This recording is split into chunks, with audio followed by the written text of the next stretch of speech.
Hello everyone, my name is William Amzalag and I want to welcome you to our 9th episode of Jeunesse Longevity TV.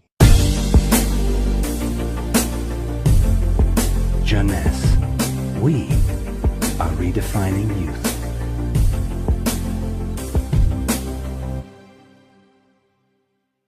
Obesity, or should I say globesity. Today, obesity is a worldwide epidemic disease. There is an outrageous eruption of a worldwide obesity even in the countries where not so long ago famine was the #1 health issue. The fatness of the world is changing rapidly, and this is very disturbing because it's going out of proportion and nobody can get any control of this new epidemic. Many children become obese and then become obese adults. The diseases associated with obesity, such as heart disease, cancer, and especially diabetes, will explode. That will mean a lot of sick people all over the world. The cost in terms of death, diseases, and money spending is just astronomical. Think about today. There is in the world about 3 billion people overweight and 800 million real obese. The cost of obesity in the United States is about 150 billion per year, which is 10% of the total US medical cost. So what is the difference between overweight and obese? Overweight means that you gain only few kilos above standard, from 1 to 15 kilos for adults. Above this threshold, you're considered as obese. If you wish to get more detailed information, then you have to calculate your BMI, which means your body mass index, by using the following formula: your weight in kilo divided by your height in square meters. If your BMI shows score under 18.5 per square meter, it means that you need to gain weight. You are underweight. If it is between 18.5 and 25, you are in normal standard. Between 25 and 30, you are overweight, and above 30, you are qualified for obesity. Note that BMI is a standard tool which do not apply in extremes like very tall people or very small people, and also should be adapted to children. Why people become obese? It is very simple in theory, but become more complicated when we reach fat metabolism. We are gaining weight or fat when we eat more that we spend in terms of calorie, or when we spend less than we eat in terms of calorie. So how do we get energy? The body will get energy only from the food, knowing that 1 gram of carbohydrate will release 4 calories, same for proteins, but 1 gram of fat will release 9 calories. So all depend on how much you eat and what kind of food you eat. If the food is rich in fat or in protein or in sugars. Now, how do we spend energy? There are 3 ways to spend energy.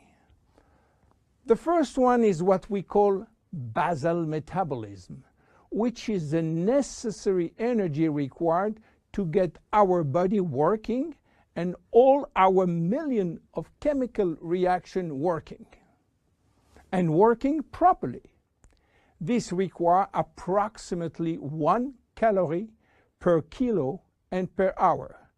So if you weigh 60 kilo, you will spend in 24 hours 60 multiplied by 24 equal 1,440 calories per day. And this is good news because you have no control on that. The second spending is the necessary energy to fight against heat or cold. And these depend on the environment and the way that you are protected against heat or cold. It is called thermogenesis. And again, you have little control on that. The third one is the energy required to move your body, and that is entirely up to you. This is to say that physical activity is the only controllable way to spend energy. We will see later that this very simple way of gaining or losing weight is influenced by many, many other factors, and especially the control of fat metabolism by a sophisticated group of hormones. So why such epidemic? To understand, we have to go back 20,000 years ago. As surprising that it can be, our genes have not changed for the last 20,000 years. At this time, life for humans was quite difficult. In fact, life was based on food availability, and food was really available only during spring and summer. The rest of the time, no food, almost famine. Our genes has to adapt and to work in accordance with this alternance of abundance and famine, and they create a kind of energy storage. The fat cell was born. This cell has the capacity to storage all kind of energy derived from fat, from carbohydrates, and even proteins. It can increase 50-fold its size and retain energy in the form of triglycerides. Because of uncertainty of food availability, our genes were oriented toward the saving mode, which means that every time we eat, all the energy coming from the food was oriented in the storage facility. What happened 20,000 years later? Our genes are still oriented towards saving mode, but there is no more famine. On the contrary, the new society offers an extreme abundance of food rich in calories, and that all over the year.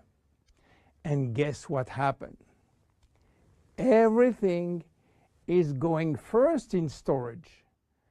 And once in storage, it is very difficult to get out. You understand now why it is very difficult today not to gain weight or fat. But there is another factor. 20,000 years ago, in order to bring food at home, men were hunting, fishing, or climbing trees to get fruits. And that was a huge energy spending mode. Today, with a new technology created for lifting heavy items or escalator or elevator, we reduce drastically our energy spending. You understand now why it is so easy to gain weight or fat. What are the consequences of obesity in terms of health and longevity? To make a long story short, it is a disaster. Being and staying obese will lead to a long list of chronic diseases, including cardiovascular disease, diabetes, cancer, metabolic syndrome, and consequently a drastic shortening of life. That will not account for the uncomfortable physical, emotional, and mental consequences of being heavy for ourselves and for our relationship. In terms of aging, obesity is shortening telomeres, increasing DNA damage, and reducing stem cell pool. So what to do for reducing obesity? Obviously, it is quite difficult considering the worldwide effort of the medical community with so small results.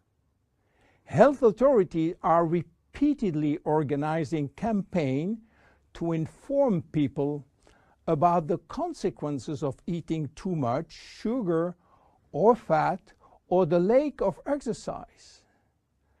But the food industry until now do not help and still putting on the market food rich in bad sugar and bad fat.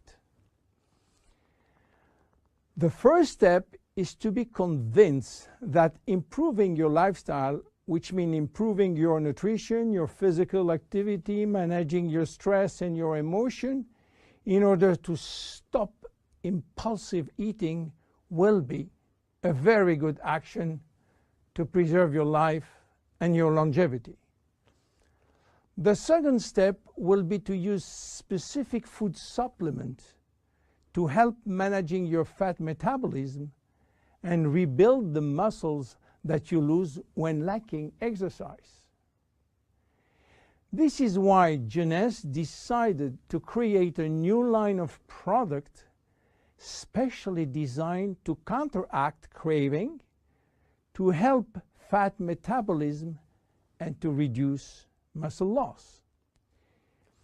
Be with us in our next episode dedicated to the Zen Body line. My name is William Amzalag, and I will see you on our next episode. Thank you.